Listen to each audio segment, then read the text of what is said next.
అందరికీ నమస్కారం. ఒక వీడియో చేయడానికైతే వస్తున్నా. అందరికీ మరొకసారి దీపావళి పండుగ శుభాకాంక్షలు. నాకు దీపావళి పండుగ వచ్చిందంటే ఏమనిపిస్తుంది తెలుసా?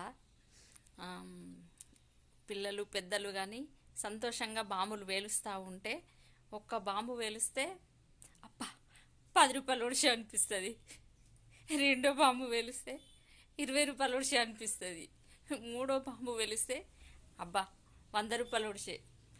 మొత్తం బాంబులు వేల్చేసరికి 500 ఒడిసే అని ఇట్లా అనిపిస్తూ ఉంటుంది.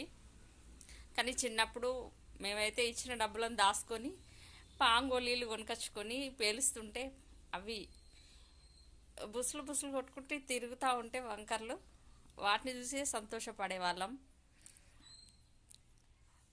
కాబట్టి ఇట్లా అనిపిస్తుంది నాకు, నా ఆత్మకు. అందుకే నేను ఈ వీడియో చేయడానికి మళ్ళీ వచ్చిన.